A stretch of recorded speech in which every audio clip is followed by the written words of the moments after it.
Cumprimentamos a todos mais uma vez para o nosso encontro semanal de estudo bíblico, em que podemos aqui no programa Bíblia Aberta nos debruçarmos sobre assuntos que nos interessam a todos e que, acima de tudo, servem para aprendermos a partir da Bíblia aquilo que Deus tem para nos ensinar. Agradecemos a companhia semanal ou até diária de cada um através da TV Novo Tempo Portugal e da RCS e desejamos desde já que este estudo venha a ser abençoado por Deus, como todos os outros, e que sirva para nós aprendermos a nos comportarmos a cada dia conforme Deus deseja e é seu plano para cada um de nós.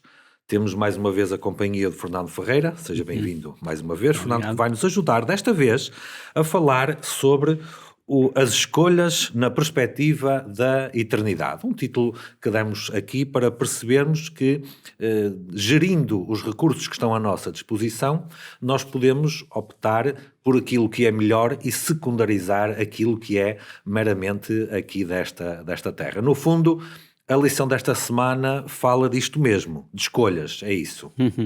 Escolhas. Nós fazemos escolhas a todos os instantes e podemos ser levados a fazer as escolhas mais imediatas, que têm que ver com o que nós vemos, com o que nós sentimos, com o que nos rodeia, mas também podemos ter uma visão para além. E então e vamos ver exemplos de homens que fizeram escolhas impensáveis, porque não tinham que ver com nada daquilo que estava à sua volta. Ultrapassava o que é material, o que é visível. E, portanto, essa é a nossa reflexão. Muito bem. Então, para começarmos a introduzir este tema, vamos ler a partir da Sagrada Escritura, que nós encontramos aqui no livro de Mateus, o primeiro livro do Novo Testamento, capítulo 6, e dos versículos 19 até 21. E nós lemos aqui recomendações muito sérias que têm a ver com o assunto esta semana. Mateus 6, a partir do 19. Não ajunteis tesouros na terra, onde a traça e a ferrugem tudo consomem, e onde os ladrões minam e roubam. Mas ajuntai tesouros no céu, onde nem a traça nem a ferrugem consomem, e onde os ladrões não minam nem roubam. Temos aqui um versículo que é a antítese do outro, não é? E depois conclui no 21 que diz assim: porque onde estiver o vosso tesouro, ali estará também o vosso coração. O que é que isto quer dizer? Há um contraste muito grande entre esta ideia de ajuntar tesouros na terra e ajuntar tesouros no céu. O que é isto? Isso é ou viver em função das coisas da terra, ou viver em função das coisas da eternidade. É interessante porque esta lição é-nos apresentada por Jesus Cristo. Estes três textos são palavras dele, mostrando que a nossa perspectiva de vida, a nossa filosofia de vida pode estar voltada para as coisas daqui, ou então para as coisas que são de cima. Usando uma síntese e usando outras palavras, Jesus estava a dizer: mostra-me onde gastas não só o teu dinheiro, mas o teu tempo, as tuas capacidades, a tua força de vontade, o teu dinheiro, e eu mostrar-te-ei onde está o teu coração. Porque onde quer que puseres todas estas coisas, para aí seguirá com toda a certeza o teu coração, se é que não está já lá. Quer dizer que o que é que ocupa a nossa mente? Estamos a falar de coração. Ou são as coisas realmente de cima ou de baixo. Todos estes recursos que nós temos, vamos usá-los nessa direção. Ou para as coisas que não vemos e que são eternas e que ultrapassam a nossa existência presente, ou então concentramos nas coisas que têm a ver com esta terra. É tão simples quanto isso. A lição desta semana, Fernando, faz aqui um exercício muito interessante e que eu gosto bastante, que é pegar em personagens, episódios das Escrituras para nos ensinar algo, não é? E o primeiro personagem que nos aparece aqui é Noé, o homem que achou graça aos olhos de Deus. Noé é um daqueles personagens que todas as crianças lhe conhecem a história, não é? Agora, falando da diferença entre escolher ajuntar tesouros na terra e ajuntar tesouros para a eternidade, houve um momento crítico e determinante, e o mais famoso da história de Noé, que ele teve que fazer uma escolha. Ou continuava a tentar a prosperidade terrena, ou construía um barco, não é? Só que esse barco representava uma salvação, representava poupar a vida dele e da família dele. Para Noé, a escolha foi rapidamente obtida. Ele não teve muitas dúvidas aqui. É verdade, é um exemplo muito curioso, porque Noé viveu muitos anos, ele viveu 950 anos, mas ele dedicou uma parte da sua vida, esta muito específica, 120. a partir do 600, do 500, ano 500 da sua vida até os 600, foi quando veio o dilúvio, dedicou a isto. Agora, a questão é esta, é uma escolha estranha. Noé vivia num mundo paradisíaco ainda, seria um mundo muito perfeito antes do dilúvio. E ele poderia ter empenhado aqueles anos, aquelas capacidades que ele tinha, todo o seu engenho, para construir uma casa, uma mansão. Ou mais do que uma. Ou mais que uma. Mas ele não, ele foi construir uma arca num lugar onde nem havia água. Nem chovia. Nem chovia, quer dizer, que as pessoas achavam que ele era louco. Foi uma escolha muito estranha. Mas Noé estava a ver muito para além daquilo que as pessoas vinham. Às vezes as pessoas podem ser chamadas loucas quando têm estas visões, ou esta visão da vida, a visão da existência, que ultrapassa aquilo que é meramente terreno. Mas Paulo já dizia que o Evangelho é loucura para aqueles que não creem, não é? Exatamente. Portanto, aqueles homens chamavam, às vezes há ilustrações que até tentam comprovar isso mesmo. Porque aquele homem confiou na ordem de Deus, porque Deus é que lhe disse que a maldade do mundo tinha alcançado limites que não eram suportáveis, e ele iria intervir, e então disse a Noé para construir aquela arca. E ele gastou uma grande parte da sua vida, fez a escolha de fazer aquilo que o Senhor queria que ele fizesse. Da sua vida e dos seus recursos também. É verdade. De maneira que os seus recursos daqueles estavam à volta deles, porque houve muita gente a construir ali, família e outros, naturalmente, durante, não sabemos quanto tempo, mesmo ele pegou 120 anos, talvez não tenha estado tantos anos a construir a arca, mas o plano era esse, e ele estava envolvido, e o seu plano ultrapassava tudo aquilo que as pessoas à volta dele compreendiam. Mas era aquilo que era o plano que Deus lhe tinha revelado, e ele aceitou.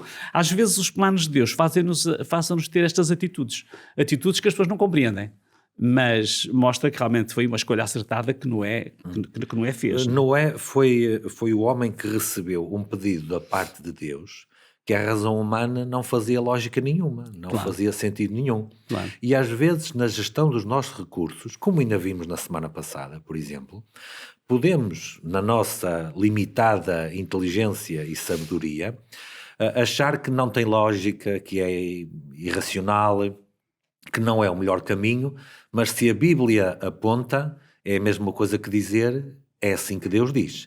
E diante de assim que Deus diz, Noé não teve dúvidas. Exatamente. Semana passada, nas outras semanas, temos falado naquela frase que aparece muito no Deuteronômio: se ouvires a voz do Senhor. Noé ouviu. Agora, há uma coisa muito interessante que Jesus falou sobre Noé e fez uma aplicação muito curiosa. Diz ele: como foi nos dias anteriores ao dilúvio, assim será também antes da vinda do Filho do Homem. Certo.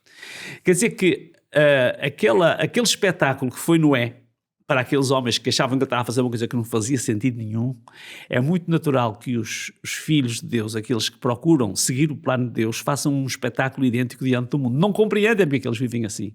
Porque Noé estava a trabalhar e exercer as suas funções, as suas capacidades em função do dilúvio. Aqueles que vivem antes da vinda de Cristo devem exercer a sua vida, ou desenvolver a sua vida, exercer o seu ministério, porque há um acontecimento que o mundo não espera, mas que está prometido, que é realmente a segunda vinda de Cristo. Há um paralelo muito interessante entre aquela escolha estranha que Noé fez e a escolha estranha que os filhos de Deus devem fazer em algum momento da sua vida, porque sabem o que a Bíblia anuncia para o tempo do fim.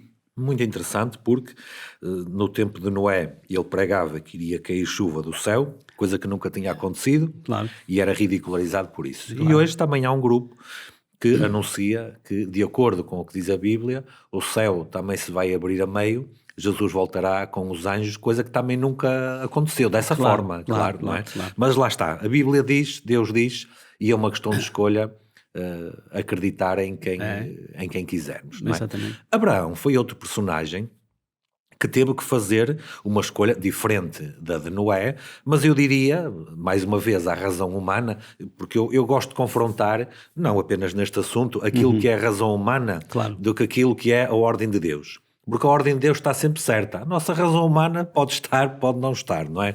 Mas Abraão vivia num local com paz, com segurança, com tranquilidade, com a sua família.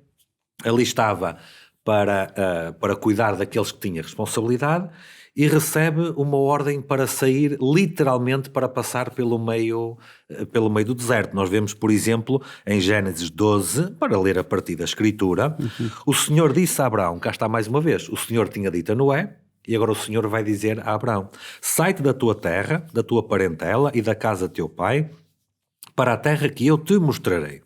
E far-te-ei uma grande nação, abençoar-te-ei, e engrandecerei o teu nome e serás uma bênção. E abençoarei os que te abençoarem, e amaldiçoarei os que te amaldiçoarem. E em ti serão benditas todas as famílias da terra. Várias ideias aqui. Deus mandou, Deus prometeu, e Deus disse também que ele seria uma bênção para todos os outros a seguir. A Abraão também foi exigida aqui uma mudança radical, podemos dizer isso. Claro, nós quando alguns estudos arqueológicos comprovam que a cidade onde Abraão vivia, a Ur dos Caldeus, era uma cidade muito evoluída. Havia canalizações, havia coisas já muito estruturas avançadas para aquela época. E ele acabou por deixar tudo aquilo para ir viver como peregrino numa terra estranha que ele desconhecia. Completamente, sem saber para onde. É verdade. Deus iria revelar-lhe, não é? Revelar-lhe, iria orientá-lo, ele teve que ter uma fé incrível. E, na verdade, esta decisão de Abraão teve um impacto muito grande na sua vida, na sua família e na história. Porque, claro que se Abraão não tivesse ouvido a voz, outro iria atender. Mas através de Abraão foi feita a promessa e foi cumprido um plano que durante milénios se foi desenvolvendo a partir daquela decisão daquele homem que ouviu, saiu e foi. É realmente uma... E ele não viu, como dizia, é uma escolha invisível. Ele acabou por, mais tarde, morrer. Aliás, a sua esposa morreu, foi enterrada. Ele acabou por ser enterrado no mesmo lugar. Eles não alcançaram nada. Há um texto de Hebreus que é muito interessante, que é o Hebreus 11, né? Que é que ele nos diz lá.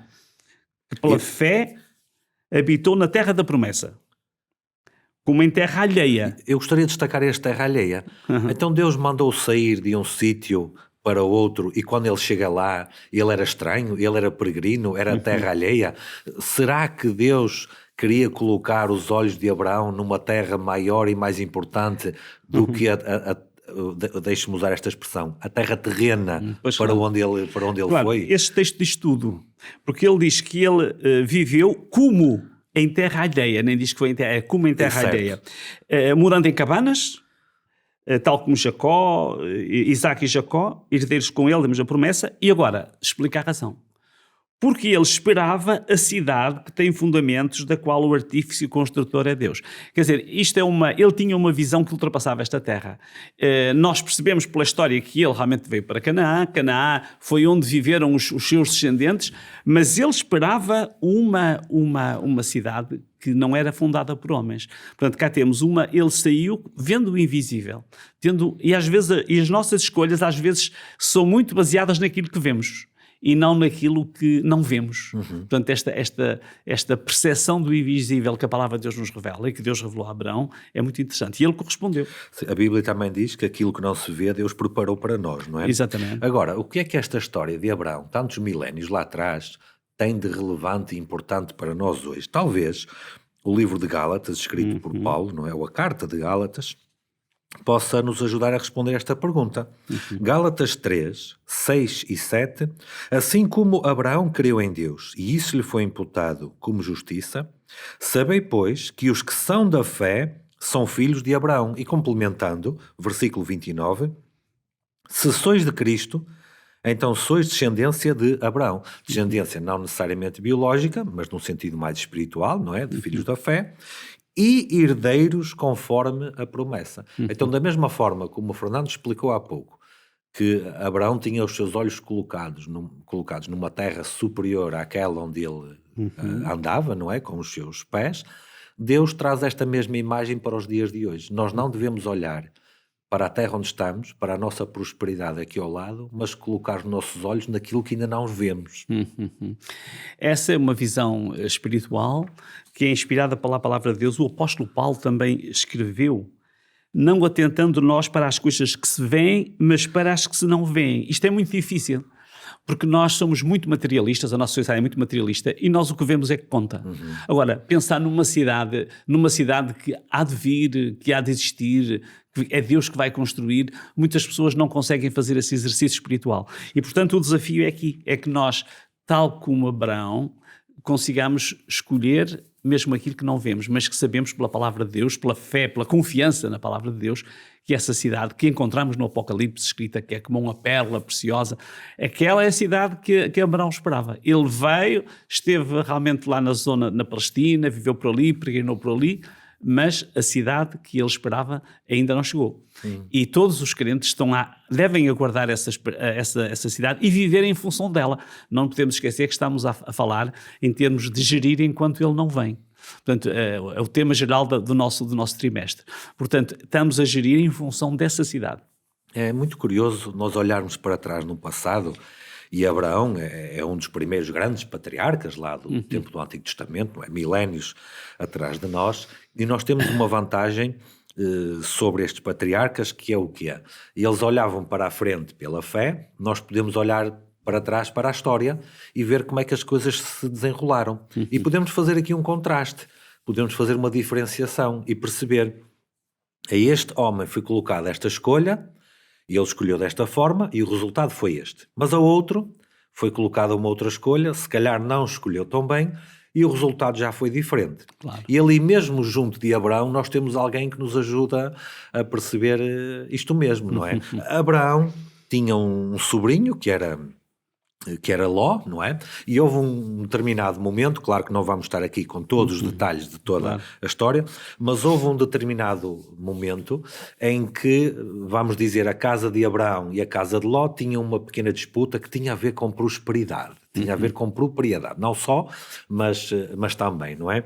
E Abraão cedeu a preferência ao seu sobrinho, que era mais novo, naturalmente, e o seu sobrinho, por uma questão de respeito, se não fosse mais nada por isso, por uma questão de respeito pelos mais velhos, porque na cultura judaica a idade é um posto, claramente, não é? As gerações são um posto, deveria ter deixado que seu tio tivesse essa prioridade na escolha. Mas os olhos de Ló olharam para a terra cá de baixo e não para a terra de cima como Abraão. E isso foi um problema para Ló. Esse é um contraste, porque enquanto há bocadinho víamos que Abraão fez escolhas sobre o invisível, o Ló escolheu aquilo que via. Isso. Foi justamente o contrário. Os olhos dele encheram-se. Encheram-se, é verdade. O Ló escolheu onde gostaria de viver. Um lugar que era aprazível, tinha uma cidade, e portanto ele preferiu ali, enquanto que o Abraão preferiu continuar nas montanhas, ele tinha uma visão diferente das coisas. Há aqui este texto que é muito interessante, de Gênesis 13, o que é que nos diz ele? Portanto, Gênesis 13, a partir do versículo 10, diz: E levantou Ló os seus olhos e viu... Eu vou parar aqui, Fernando. Ainda há pouco estávamos a dizer que há coisas que não se veem que são mais importantes. E aqui já está... Ele foi para o que viu. Ele viu. Viu toda a campina do Jordão, que era bem regada, ou seja, se era bem regada, ia produzir erva, ia dar a prosperidade aos seus animais, ao seu gado, não é? Antes do Senhor ter destruído Sodoma e Gomorra, uma história que nós conhecemos. E era como o jardim do Senhor. Portanto, aqui uma comparação, uma metáfora, como a terra do Egito quando se entra em Zoar. Então Ló escolheu para si toda a campina do Jordão e partiu Ló para o Oriente e separaram-se ou apartaram-se um do outro. Portanto, Ló foi atrás daquilo que os olhos dele viram. Adiantando um pouco a história, Ló foi viver num meio que não era um meio aprovado por Deus, não é? Que lhe trouxe graves consequências, que falaremos já de seguida, e tudo começou porque ele colocou o seu olhar nas coisas terrenas. Este texto diz que ele escolheu para si. Escolheu para si. Egoísmo, talvez? Ele estava muito centrado nele próprio. O que ele via entusiasmava, ele escolhia, independentemente de respeitar a posição do seu tio, que era o Abraão. E depois aquilo correu mal. E ele acabou por ser, houve um ataque, ele foi levado preso, foi levado cativo, já falámos nisso também numa lição anterior com o exército, o tio teve que ir libertá-lo, e para onde é que ele escolhe ir outra vez? Para a mesma cidade. Quer dizer que Abraão escolheu de novo, mesmo depois de resgatado, continuar a viver em Sodoma, que era onde... Ló escolheu de novo. Ló.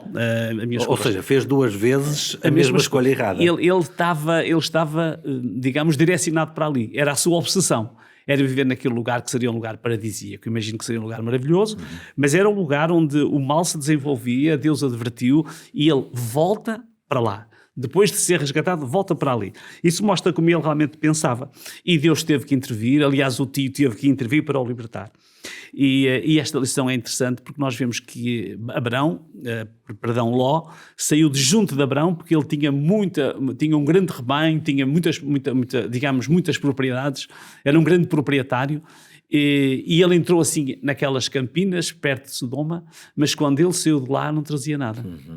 Enquanto que Abraão continuou a prosperar, as escolhas de Ló comprovaram ser más continuamente. E ele não conseguiu ver isso, até que teve que sair de lá. Saiu com quase nada. A mulher dele é uma história triste, mas encantadora, porque a mulher de Ló, quando olhou para trás, como nos diz a história, ela pensou no trabalho de uma vida inteira. Toda a riqueza que tinham, todo o trabalho que tinham tido, ficou lá. E há muitas pessoas que ficam a olhar para trás para o trabalho de uma vida inteira. E é doloroso quando se perde o trabalho de uma vida inteira. E acontece isso com muitas pessoas. E ela acabou por se arruinar. Portanto, as escolhas de Ló foram tremendamente erradas, porque ele centrou-se sempre nas coisas que via, no poder, no ter, no aumentar, no ambiente que lhe era favorável, e ele acabou por sair com as filhas, e isto mostra-nos a forma como nós temos que gerir a nossa vida. Em que perspectiva? Ele estava numa perspectiva oposta à perspectiva de Abraão. Eu gostaria de ainda aprofundar um pouquinho mais aqui, 1 ou 2 minutos, esta questão de Ló, porque penso que há aqui um pormenor que devemos destacar. O Fernando estará de acordo. Eu tenho um filho, o Fernando já tem netos, vários, não é? Não há maior riqueza do que a riqueza humana que Deus nos dá. A nossa família, estão à nossa volta, logo, aqueles imediatos, não é? Nossos filhos, nossos netos, no caso do Fernando, e de muitos que nos ouvem, com toda a certeza, não é? Que são o mais importante. Nós podemos ser os maiores multimilionários do mundo, que para socorrer alguém desses damos o dinheiro todo, não é? É a coisa mais importante, não é? Ló deixou que os seus olhos se encantassem pela prosperidade e escolheu mal. E nessas escolhas ele acaba por colocar em risco e até perder parte do melhor que ele tinha, que era a sua família. Ainda antes de ele ter perdido a mulher, naquele stress todo, quando ele foi visitado pelos anjos, quando os homens depravados daquela cidade lhe bateram à porta, ele chegou ao ponto de oferecer as filhas, não é? àqueles homens ali. Portanto, uma má escolha inicial resultou numa tragédia que só não foi maior, porque sem ele saber, Abraão estava a interceder por ele ali. Ou seja, Fernando, a história de Ló também nos ensina que uma má escolha material pode, a longo prazo, ter graves consequências até para a segurança da nossa própria família. Nós temos, e na parte introdutória e noutros encontros temos falado sobre isto, quando falamos no tesouro no céu, nós estamos a falar em tudo quanto temos de melhor. Não é só o dinheiro, é os filhos, dava a falar, os filhos, a família, todas as riquezas que ele tinha. Ele não pôs aquilo no céu, ele pôs na terra. Resultado, perdeu tudo. É uma história incrível. Quando nós comparamos a história de Abraão com a história de Ló, ver a diferença de perspectivas. Ló, depois nós perdemos-lhe o rastro. Abraão continua, porque é realmente o patriarca do povo de Deus. Quando o Fernando diz, e ainda para enfatizar este ponto, que acho que não é por demais, porque as coisas sérias da Bíblia merecem a nossa reflexão, porque a própria Bíblia diz que algumas coisas estão lá para nós não repetirmos os mesmos erros, não é? Claro. Quando o Fernando diz que lhe perdemos o rastro, as promessas de Deus a Abraão de que o faria uma grande nação passaram para Isaac, para Jacó, para os seus filhos e espiritualmente até aos dias de hoje. E Ló ficou por ali, mas mesmo depois de ele ter saído dali e ficou só com as filhas, ficou viúvo, ficou só com as filhas, os maus hábitos criados naquela cidade em consequência e resultado das suas más escolhas fizeram com que ele se deitasse até com as filhas e tivesse filhos das filhas, quer dizer, uma coisa que para nós até nos arrepia pensar naquilo, mas tudo em resultado de uma má escolha quando ele olhou para a prosperidade aqui da terra, não é? Repetindo a ideia, ele deixou de ter o tesouro no céu, passou a ter o tesouro na terra. E os tesouros da terra perdem-se todos. Sejam os filhos, seja a felicidade, seja a saúde, seja o que seja, tudo se perde. Porque, na verdade, nós precisamos de ver numa perspectiva diferente. Abraão deu-nos esse exemplo. Faz lembrar um descendente de Abraão, que é o caso de Jacó, que era neto, não é? Como é evidente.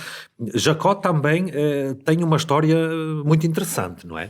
Porque houve um determinado momento da história em que Jacó também quis obter. Mas aqui podemos argumentar, e diga-me a sua opinião, Fernando, aqui também podemos argumentar, mas Jacó estava a querer uma coisa boa, que era a bênção espiritual de seu pai. Ló foi um bocadinho egoísta, porque olhou para a prosperidade material, mas Jacó não. Jacó queria algo de muito bom, que era a bênção de seu pai. O que é facto é que ele foi enganador e foi mentiroso. Claro. Portanto, também todos os fins não justificam os meios. Sim. Também. Ele queria e lutou por isso. Aliás, criou um plano estratégico com a mãe para ludibriar o pai, enganar. Isso era errado. Ele fez escolhas erradas. Mas houve um momento em que Jacó tentou corrigir. Eu penso que esta lição de Jacó, nós podemos falar, é o aspecto mais importante, é que ele conseguiu corrigir as escolhas que tinham sido erradas anteriormente. Portanto, todos nós podemos fazer escolhas erradas, porque somos humanos, mas também as podemos corrigir. E, na verdade, há aqui um acontecimento na vida de Jacó, onde as coisas se mudam. Ele mudou de atitude. Ele queria ter todas essas bênçãos pela sua própria força. Ele devia esperar que Deus lhe desse os direitos que Deus lhe tinha prometido, mas não, eles tentaram obtê-los de uma forma ilícita, de uma forma errática, de uma forma fraudulenta, e isso não era o caminho. E já agora, antes do Fernando falar acerca do momento que muda, é curioso ver como Deus encaminha a nossa vida para nós aprendermos com os nossos próprios erros. Porquê? Claro. Jacó, em complô com a sua mãe, mentiu, enganou o seu pai, não há outra forma de o dizer, não é? E ele teve que fugir de casa, seu irmão queria acertar contas, quer dizer, destruiu logo ali a família, logo a primeira consequência, não é? Mas depois, portanto, Jacó sai de casa como enganador, nunca mais vê a sua mãe, vai para a casa de seu futuro sogro, onde depois ele é enganado pelo sogro. Também, é verdade. Ou seja, Deus ensina-nos às vezes com dor e com sofrimento, porque quando nós queremos obter alguma coisa, que foi o caso aqui, por um meio fraudulento, como dissemos, mais tarde também sofremos as mesmas consequências para aprendermos com os nossos erros. Claro, é mesmo isso, as consequências. Ele simplesmente bebeu da água que estava a dar a beber aos outros, não é? Portanto, se nós não formos corretos, não podemos esperar receber uma retribuição correta. E ele realmente passou, acho que deve ter sido amargo para ele nunca mais ver a mãe, pronto. Mas ele mais tarde, tudo até ali estava mal. Ele foi enganado, enganou. A partir deste momento, este acontecimento importante da vida dele, que vamos referir agora, as coisas mudaram-se. E como dizia o Fernando, e muito bem, houve um momento crítico no sentido importante aqui, não é? Benéfico para ele, e como a Bíblia sempre apresenta uma solução, e como na Bíblia sempre a solução é a pessoa de Jesus, a vida de Jacó mudou quando ele teve um encontro dramático com Jesus. É verdade. Esse texto que nós encontramos em Gênesis 32 diz que, e vendo que não prevalecia com ele, porque houve uma luta aqui, tocou a junta da sua coxa e deslocou a junta da coxa de Jacó, lutando com ele, e disse: deixa-me ir, porque já a alva subiu. Porém ele disse: não te deixarei ir se não me abençoares. Quer dizer que Jacó lutou com um ser celestial, porque ele inicialmente não identificou. Sim, só quando amanheceu é que ele consegue identificar. Lutar com Deus, ele teve que lutar com Deus. Às vezes nós temos que lutar com Deus para corrigir os nossos erros. Certo. Nada se consegue sem luta. E aqui é uma luta contra si próprio, não é? Ele lutou com Deus. Quando ele se apercebeu que aquele ser era um ser celestial, pede-lhe uma bênção e diz: não te deixarei se não me abençoares. E então aí a vida de Jacó muda. Mas temos aqui um comentário que eu não queria de maneira nenhuma perder, é um comentário de Ellen White, mais uma vez, que diz: pela humilhação, pelo arrependimento e pela entrega de si mesmo, este pecador e falível mortal triunfou sobre a majestade do céu. É interessante. Nós podemos vencer Deus com a nossa humildade, com a nossa pequenez, com a nossa insignificância. Porque Jesus fazia muitas vezes isto quando estava nesta terra. Ele via a multidão, via as pessoas, os sofredores, e diz os textos, muitas vezes, que ele se movia de íntima compaixão. Certo. Eu imagino que Deus se moveu de íntima compaixão por Jacó. Ele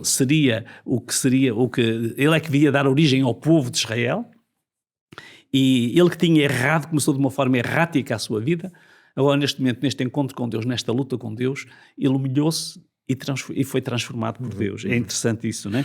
Fernando, reparamos aqui que este episódio acontece 20 anos depois de ele ter enganado o seu pai, que já era falecido, claro, naturalmente, e ter saído de casa. Durante este tempo ele estava irreconciliado com o seu próprio irmão. Portanto, o sangue mais próximo que nós temos é o nosso irmão, naturalmente. Claro.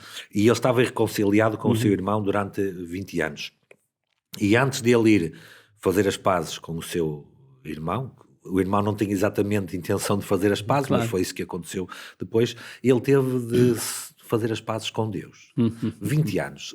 Claro que naquele tempo os patriarcas tinham uma esperança média de vida diferente, mas hoje em dia 20 anos é quase um terço da nossa vida, não é? Quem vive um pouco mais, um quarto, e quem vive mais do que isso é raro acontecer. Portanto, contextualizando para os dias de hoje, temos aqui um homem que demorou um quarto da sua vida, ou um terço da sua vida, a corrigir um erro que estava para trás. Se calhar a proposta da Bíblia, quando nós fazemos as más escolhas, é que não precisamos de esperar tanto tempo, não é? Logo a seguir, apenas para dar aqui um exemplo comparativo, quando o profeta apontou o dedo a Davi e disse: tu és esse homem, imediatamente Davi se arrependeu do seu pecado, não esteve ali 20 anos à espera. Talvez seja um apelo que Deus queira fazer para nós. Se não temos os nossos olhos colocados nas coisas de cima, não precisamos de esperar muito, podemos corrigir desde já. Por outro lado, também podemos ver por outra perspectiva, ainda que tenhamos estado muito tempo, mais de 20 anos, 30 anos, 40 anos.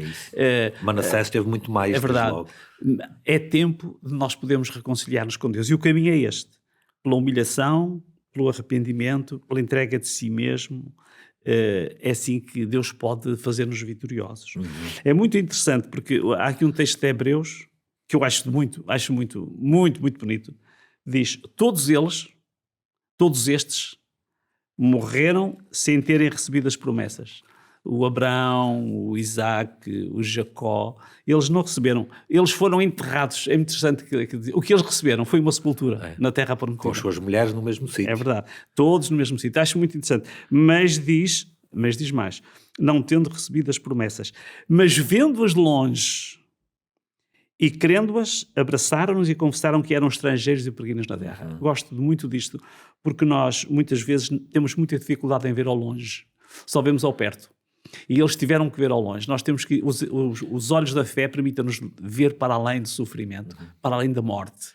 Há momentos dramáticos da nossa vida, mas nesses momentos mais dramáticos nós temos que ver ao longe, como viram aqueles homens de outrora, porque eles, diante da sepultura, eles ficaram ainda na esperança dessa terra melhor. Essa é vendo o invisível. E penso que nós podemos apontar um exemplo da vida de Abraão que nos indica isto. Logo, vá lá no início, vamos dizer, da experiência de Abraão, quando Deus lhe diz para ele olhar para as estrelas do céu e que a descendência dele seria assim. Bom, nós lemos o relato da vida de Abraão e ele morreu e nunca viu milhares e milhares de seus descendentes. Ou seja, ele já estava a olhar muito para a frente dele, não é? Entretanto, ainda no Velho Testamento, o último exemplo que temos hoje, Fernando, é que o de Moisés, que tem uma história muito diferente de Abraão, de Isaac e de Jacó, mas não menos impressionante. Porquê? Em 30 segundos, Moisés nasce numa família hebraica, não é? Depois ele sofre, há uma sentença de morte que o implica a ele, não é? Miraculosamente, através do engenho da sua mãe e da sua irmã, ele consegue salvar-se. Ele é resgatado pela filha do faraó, que o entrega à sua mãe, a sua mãe real, biológica, não é? Que o cuidou durante 12 anos. Depois ele passa 28 anos na casa do Egito, no palácio do Egito, junto da família real, e depois há uma circunstância particular que ele tem que fugir e vai para o deserto. E é ali no deserto que Deus vai ensinar este homem. Bom, se há pouco eu usei a expressão mudança radical para Abraão, eu agora nem sei o que é que eu devo usar para Moisés, não é? Exatamente. Eu este